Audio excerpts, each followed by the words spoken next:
ನಮಗೆ ದೇಶ ಪ್ರೇಮ ಇದೆ, ನಾವು ಭಾರತೀಯರು, ಈ ದೇಶವನ್ನು ನಾವು ಪ್ರೀತಿಸ್ತೇವೆ ಎನ್ನುವುದನ್ನು ಮತ್ತೆ ಮತ್ತೆ ನಾವು ಸಾಬೀತುಪಡಿಸಲೇಬೇಕಾಗತ್ತೆ. ಆ ಪರಿಸ್ಥಿತಿಯಲ್ಲಿ ನಾವಿದ್ದೇವೆ. ತೂಗುವವರು ಯಾರು ಅಂತ ಕೇಳಿದ್ರೆ ಕೆಲವೊಮ್ಮೆ ಯಾರದೋ ಬೂಟು ನಿಕ್ಕಿದವರು, ಎದೆ ಬಗೆದರೆ 3 ಅಕ್ಷರ ಇದೆಯೋ ಅಂತ ಕೇಳುವವರು. ಈ ದೇಶದ ಸ್ವಾತಂತ್ರ್ಯ ಚರಿತ್ರೆಯಲ್ಲಿ ಅವರ ಯಾವುದೇ ಪಾಲು ಕೂಡ ಇಲ್ಲ, ಅವರ ಸಣ್ಣ ತುಣುಕು ಕೂಡ ಇಲ್ಲ. ಆದರೆ ನಾವು ದೈನಂದಿನ ನಮ್ಮ ದೇಶ ಪ್ರೇಮವನ್ನ ಮತ್ತೆ ಮತ್ತೆ ನಾವು ಸಾಬೀತುಪಡಿಸಬೇಕಾಗತ್ತೆ. ಆದರೆ ಒಂದು ಮಾತನ್ನ ಈ ಒಂದು ವೇದಿಕೆಯಲ್ಲಿ ನಿಂತುಕೊಂಡು ಬಹಳ ಸ್ಪಷ್ಟವಾಗಿ ಹೇಳಲಿಕ್ಕೆ ನಾನು ಇಚ್ಛೆ ಪಡ್ತಾ ಇದ್ದೇನೆ. ಭಾರತೀಯ ಮುಸಲ್ಮಾನರ ದೇಶ ಪ್ರೇಮವನ್ನ ಅಳೆದು ತೂಗ್ಲಿಕ್ಕೆ ಯಾವೊಬ್ಬ ವ್ಯಕ್ತಿ ಕೂಡ ಇನ್ನೂ ಕೂಡ ಹುಟ್ಟಿ ಬಂದಿಲ್ಲ ಅಂತ ನಾವು ಹೇಳಿಕೆ ಇಚ್ಛೆ ಪಡ್ತಾ ಇದ್ದೇವೆ. ಅಂತ ವ್ಯಕ್ತಿಯೇ ಹುಟ್ಟಿಲ್ಲ. ಯಾಕಂತ ಕೇಳಿದ್ರೆ ಭಾರತೀಯ ಮುಸಲ್ಮಾನರಿಗೆ ದೇಶ ಪ್ರೇಮವನ್ನ ಯಾರು ಕೂಡ ಹೇಳಿಕೊಡ್ಬೇಕಾದಂತ ಅವಶ್ಯಕತೆ ಇಲ್ಲ. ಅದು ನಮ್ಮ ರಕ್ತದಲ್ಲಿ ಬಂದಿರುವಂತದ್ದು. ನಮ್ಮ ಉಲಮಾಗಳ ಪರಂಪರೆ ಆ ರೀತಿಯದ್ದು. ಸಮಸ್ತ ಜಮಾಯತ್ ಉಲಮಾ 1926ರಲ್ಲಿ ಸ್ಥಾಪಿಸಲ್ಪಟ್ಟಿದೆ. ಅಂದ್ರೆ ಸ್ವಾತಂತ್ರ್ಯ ಲಭಿಸುವುದಕ್ಕಿಂತ 21 ವರ್ಷಗಳ ಹಿಂದೆ. ಇವತ್ತು 100 ವರ್ಷಗಳನ್ನ ದಾಟಿ ಈ ಉಲಮಾ ಸಂಘಟನೆ ಮುಂದುವರಿಯುತ್ತಾ ಇದೆ. ಆವತ್ತಿನಿಂದಲೇ ಈ ದೇಶದ ಮುಸಲ್ಮಾನರು, ಪ್ರತ್ಯೇಕವಾಗಿ ಈ ದಕ್ಷಿಣ ಭಾರತೀಯ ಮುಸಲ್ಮಾನರು ಭಾರತದ ಸ್ವಾತಂತ್ರ್ಯವನ್ನ ಹೃದಯ ಭಾಷೆಯಲ್ಲಿ ಕೊಂಡಾಡಿಕೊಂಡಿದ್ದಾರೆ. ಸ್ವಾತಂತ್ರ್ಯ ಹೋರಾಟದಲ್ಲೂ ಕೂಡ ನಾವೆಲ್ಲರೂ ಕೂಡ ಪಾಲ್ಗೊಂಡವರು. ಆದ್ರಿಂದಲೇ ಒಂದು ವಿಚಾರವನ್ನ ನಿಮ್ಮ ಮುಂದೆ ಹೇಳಿಕೆ ನಾನು ಇಚ್ಛೆ ಪಡ್ತಾ ಇರೋದು ಏನು ಅಂತ ಕೇಳಿದ್ರೆ, 1947 ಆಗಸ್ಟ್ 15ರಂದು ಭಾರತದ ಪ್ರಥಮ ಪ್ರಧಾನಮಂತ್ರಿ ಶ್ರೀಮಾನ್ ಜವಾಹರ್ಲಾಲ್ ನೆಹರೂರವರು ಭಾರತದ ತ್ರಿವರ್ಣ ಪತಾಕೆಯನ್ನ ಹಾರಿಸಿದಂತಹ ಸಂದರ್ಭ. ಬ್ರಿಟಿಷರ ಕೊನೆಯ ವೈಸ್ರಾಯ್ ಆಗಿದ್ದ Lord Mountbatten Union Jack ಧ್ವಜವನ್ನ ಕೆಳಗಿಳಿಸಿ ಈ ಸುಂದರ ಭಾರತದ ತ್ರಿವರ್ಣ ಧ್ವಜವನ್ನ ಹಾರಿಸಲಿಕ್ಕೆ ಅವಕಾಶ ಮಾಡಿಕೊಟ್ಟು ಈ ದೇಶವನ್ನು ತೊರೆದಂತಹ ಸಂದರ್ಭ. ಜವಾಹರ್ಲಾಲ್ ನೆಹರೂರವರು, ಶ್ರೀಮಾನ್ ವಲ್ಲಭಭಾಯಿ ಪಟೇಲ್ ಅವರು ಇದ್ರು, ಅಬುಲ್ ಕಲಾಂ ಆಜಾದ್ ರವರು ಇದ್ರು. ಈ ದೇಶದ ಸ್ವಾತಂತ್ರ್ಯಕ್ಕಾಗಿ ಹೋರಾಡಿದ ದಿಗ್ಗಜ ಮಹಾನ್ ನೇತಾರರು ಎಲ್ಲರೂ ಕೂಡ ಒಂದುಗೂಡಿಕೊಂಡು ಈ ದೇಶದ ಪ್ರಥಮ ಸ್ವಾತಂತ್ರ್ಯೋತ್ಸವವನ್ನ ಆಚರಿಸ್ತಾ ಇರುವಂತ ಸಂದರ್ಭದಲ್ಲಿ 33 ಕೋಟಿ ಭಾರತೀಯರ ಮಾನಕ್ಕಾಗಿ ಅರೆನಗ್ನ ಫಕೀರನಾಗಿ ಪಾರತಂತ್ರದ ನೊಗವನ್ನ ಕೆಳಗಿಳಿಸಿ ಸ್ವಾತಂತ್ರ್ಯದ ನೊಗವನ್ನ ಹೆಗಲಿಗೇರಿಸಿಕೊಂಡು ಈ ಭಾರತದ ಕಟ್ಟ ಕಡೆಯ ಪ್ರಜೆಗೂ ಕೂಡ ಸ್ವಾತಂತ್ರ್ಯ ಸಿಗಬೇಕು ಅನ್ನೋ ಒಂದು ಉದ್ದೇಶದಿಂದ ರಾತ್ರಿ ಹಗಲೆನ್ನದೆ ಹೋರಾಡಿದಂತಹ ಮಹಾತ್ಮ ಗಾಂಧೀಜಿ ಆ 1947ರ ಆಗಸ್ಟ್ 15ರ ಸ್ವಾತಂತ್ರ್ಯ ದಿನಾಚರಣೆಯಲ್ಲಿ ಅವರು ಪಾಲ್ಗೊಂಡಿರಲಿಲ್ಲ. ಅವರು ಯಾವುದೋ ಒಂದು ಹಳ್ಳಿಯಲ್ಲಿ ಅವರ ದೈನಂದಿನ ಚಟುವಟಿಕೆಯಲ್ಲಿ ಅವರು ಪಾಲ್ಗೊಂಡಿದ್ರು. ಪತ್ರಿಕಾ ಮಾಧ್ಯಮದವರು ಕೇಳಿದ್ರು, ಮಹಾತ್ಮ ಗಾಂಧೀಜಿಯವರೇ, ಈ ದೇಶ ಹಲವಾರು ದಶಕಗಳ ಹೋರಾಟದ ಫಲವಾಗಿ ಲಕ್ಷಾಂತರ ಜವಾನರ ಜೀವತರ್ಪಣದ ಫಲವಾಗಿ ಸಾವಿರಾರು ಜನರ ರಕ್ತದೋಕುಳಿಯ ಪರಿಣಾಮವಾಗಿ ಈ ದೇಶ ಇವತ್ತು ಸ್ವಾತಂತ್ರ್ಯಗೊಂಡಿದೆ. ಆದರೆ ತಾವು ಯಾತಕ್ಕಾಗಿ ಈ ದೇಶದ ಸ್ವಾತಂತ್ರ್ಯ ಆ ಒಂದು ಸಂಭ್ರಮದಲ್ಲಿ ಪಾಲ್ಗೊಳ್ಳುತ್ತಿಲ್ಲ ಅಂತ ಕೇಳಿದಾಗ ಮಹಾತ್ಮ ಗಾಂಧೀಜಿಯವರೊಂದು ಮಾತನ್ನ ಹೇಳಿದ್ರು. ಅವ್ರು ಹೇಳಿದ ಮಾತು ಏನು ಅಂತ ಕೇಳಿದ್ರೆ, ಸ್ವಾತಂತ್ರ್ಯ ಗಳಿಸುವುದಲ್ಲ, ಗಳಿಸಿಕೊಂಡ ಸ್ವಾತಂತ್ರ್ಯವನ್ನ ಉಳಿಸುವುದೇ ಜವಾಬ್ದಾರಿ ಅಂತ ಹೇಳಿದ್ರು. ಅದು ಬಹಳ ಮಾರ್ಮಿಕವಾಗಿದ್ದಂತಹ ಒಂದು ಮಾತು. ಸ್ವಾತಂತ್ರ್ಯ ಏನೋ ಗಳಿಸಿಕೊಟ್ರು, ಸುದೀರ್ಘ ಹೋರಾಟದ ಫಲವಾಗಿ ಅಸಹಕಾರ ಚಳವಳಿಗಳು, ಉಪ್ಪಿನ ಸತ್ಯಾಗ್ರಹಗಳು, ಕ್ವಿಟ್ ಇಂಡಿಯಾ ಚಳವಳಿ, ಖಿಲಾಫತ್ ಚಳವಳಿ, ನೂರಾರು ಜೀವ ಸಮರ್ಪಣೆ ಎಲ್ಲವುಗಳ ಫಲವಾಗಿ ಈ ದೇಶ ಸ್ವಾತಂತ್ರ್ಯವನ್ನ ಕಂಡಿತು. ಆದ್ರೆ ಆ ಗಳಿಸಿಕೊಂಡಂತಹ ಸ್ವಾತಂತ್ರ್ಯವನ್ನ ಉಳಿಸಿಕೊಳ್ಳುವಂತಹ ಜವಾಬ್ದಾರಿಯನ್ನ ನಾವೆಲ್ಲರೂ ಕೂಡ ನಿರ್ವಹಿಸಲೇಬೇಕಾಗಿದೆ. ಆದ್ರಿಂದಲೇ ಇವತ್ತು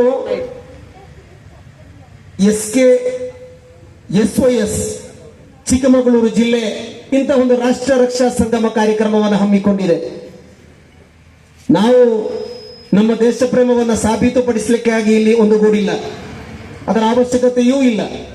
ಯಾಕಂತ ಕೇಳಿದ್ರೆ ಪ್ರಪಂಚದ ಪ್ರಪ್ರಥಮ ಕ್ಷಿಪಣಿ ತಂತ್ರಜ್ಞ ಟಿಪ್ಪು ಸುಲ್ತಾನ್ ಶಹೀದೆ ಮಿಲ್ಲತ್ ಅವರ ಅನುಯಾಯಿಗಳು ನಾವು.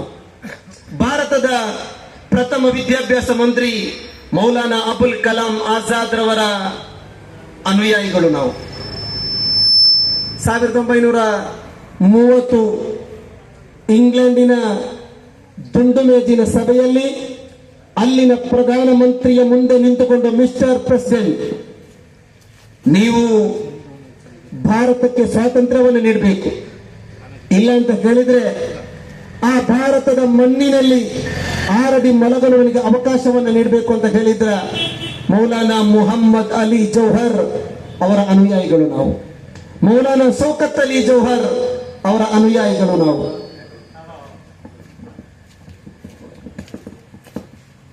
ಇಂತಹ ಉದಾತ್ತ ನಾಯಕತ್ವ ಈ ಮುಸಲ್ಮಾನರಿಗಿದೆ. ಯಾವ ಮೊಹಮ್ಮದ್ ಅಲಿ ಜೌಹರ್, ಯಾವ ಶೌಕತ್ ಅಲಿ ಜೌಹರ್, ಮುಹಮ್ಮದ್ ಅಲಿ ಜೌಹರ್ ಮತ್ತು ಶೌಕತ್ ಅಲಿ ಜೌಹರ್ ಅನ್ನುವಂತಹ ಇಬ್ಬರು ಸಹೋದರರು ಈ ದೇಶದ ಸ್ವಾತಂತ್ರ್ಯ ಚಳುವಳಿಯ ಚುಕ್ಕಾಣನ್ನು ಹಿಡಿದವರು. ಮಹಾತ್ಮ ಗಾಂಧೀಜಿಯೊಂದಿಗೆ ಹೆಗಲಿನೊಂದಿಗೆ ಹೆಗಲು ಕುಟ್ಟುಕೊಂಡು ಈ ದೇಶಕ್ಕಾಗಿ ಹೋರಾಡಿದಂತವರು ಮೌಲಾನಾ ಮುಹಮ್ಮದ್ ಅಲಿ ಜೌಹರ್, ಮೌಲಾನಾ ಶೌಕತ್ ಅಲಿ ಜೌಹರ್. ಈ ಇಬ್ಬರು ಸ್ವಾತಂತ್ರ್ಯ ಹೋರಾಟಗಾರರನ್ನ ಜೈಲಿಗೆ ತಳ್ಳಲ್ಪಟ್ಟಾಗ, ಅವರನ್ನ ಬಂಧಿಸಿ ಜೈಲಿಗೆ ಅಟ್ಟಿದಾಗ ಒಂದು ಸಾರ್ವಜನಿಕ ಸಭೆಯಲ್ಲಿ ಮೌಲಾನಾ ಮುಹಮ್ಮದ್ ಅಲಿ ಜೌಹರ್ ಮತ್ತು ಮೌಲಾನಾ ಶೌಕತ್ ಅಲಿ ಜೌಹರ್ ಅವರ ತಾಯಿ ಆಬಾದಿ ಬಾನು ಬೇಗಂ, ನೆನಪಿಟ್ಟುಕೊಳ್ಳಿ, ಚಿಕ್ಕಮಗಳೂರು ಜಿಲ್ಲೆಯ ಪ್ರತಿ ಮುಸಲ್ಮಾನರು ಕೂಡ ನೆನಪಿಟ್ಟುಕೊಳ್ಳಿ, ನಮ್ಗೆ ದೇಶ ಪ್ರೇಮವನ್ನ ಯಾರು ಕೂಡ ಕಲಿಸಿಕೊಡುವುದು ಬೇಡ. ಮೌಲಾನಾ ಮುಹಮ್ಮದ್ ಅಲಿ ಜೌಹರ್ ಗಾಂಧೀಜಿಯ ಪರವಾಗಿ ಇಂಗ್ಲೆಂಡಿನ ದುಂಡು ಮೇಜಿನ ಸಭೆಯಲ್ಲಿ ಭಾಗವಹಿಸಿದಂತವರು. ಮೌಲಾನಾ ಶೌಕತ್ ಅಲಿ ಜೌಹರ್ ಇಬ್ಬರನ್ನು ಕೂಡ ಜೈಲಿಗಟ್ಟಿದಾಗ ಈ ಭಾರತದ ಹೆಣ್ಣಾಗಿ ಒಂದು ಸಾರ್ವಜನಿಕ ಸಭೆಯಲ್ಲಿ ವೇದಿಕೆಯ ಮುಂದೆ ನಿಂತುಕೊಂಡು ಆಬಾದಿ ಬಾನು ಬೇಗಂ ಅನ್ನುವಂತಹ ಈ ಇಬ್ಬರು ಸ್ವಾತಂತ್ರ್ಯ ಹೋರಾಟಗಾರರ ತಾಯಿ ಹೇಳಿದಂತ ಒಂದು ಮಾತು ಇದೆ. ಮೌಲಾನಾ ಮುಹಮ್ಮದ್ ಅಲಿ ಜೌಹರ್, ಮೌಲಾನಾ ಶೌಕತ್ ಅಲಿ ಜೌಹರ್, ನೀವಿಬ್ಬರು ಕೂಡ ನನ್ನ ಮಕ್ಕಳಾಗಿದ್ದೀರಿ. ನೀವು ಇವತ್ತು ಈ ದೇಶಕ್ಕಾಗಿ ಸ್ವಾತಂತ್ರ್ಯಕ್ಕಾಗಿ ಹೋರಾಡಿದ ಪರಿಣಾಮ ನೀವು ಜೈಲಿಗೆ ತಳ್ಳಲ್ಪಟ್ಟಿದ್ದೀರಿ. ಆದರೆ ಯಾವತ್ತೂ ಕೂಡ ಒಂದಡಿ ಕೂಡ ನೀವು ಹಿಂದೆ ಇಡಬಾರದು. ಈ ಆಬಾದಿ ಬೇಗಂ ಅನ್ನುವಂತಹ ನನ್ನ ಎದೆ ಹಾಲಿನ ಋಣ ನಿಮಗೆ ತೀರಬೇಕಾದ್ರೆ ನೀವು ಈ ದೇಶದ ಸ್ವಾತಂತ್ರ್ಯ ಚಳುವಳಿಗೆ ಮತ್ತೆ ಧುಮುಕ್ಲೇಬೇಕು ಅಂತ ಹೇಳಿದಂತಹ ಆಬಾದಿ ಬೇಗಂನಂತಹ ತಾಯಿ ನಮ್ಮ ಮುಸಲ್ಮಾನರ ತಾಯಿ ಅಂತ ನಾವು ಹೇಳಿಕೆ ಇಚ್ಛೆ ಪಡ್ತಾ ಇದ್ದೇವೆ. ಈ ರೀತಿ ಭಾರತದ ಸ್ವಾತಂತ್ರ್ಯ ಚಳುವಳಿ, ಭಾರತದ ಸ್ವಾತಂತ್ರ್ಯ ಹೋರಾಟ ಅದು ದೀರ್ಘ 190 ವರ್ಷಗಳ ಹೋರಾಟ.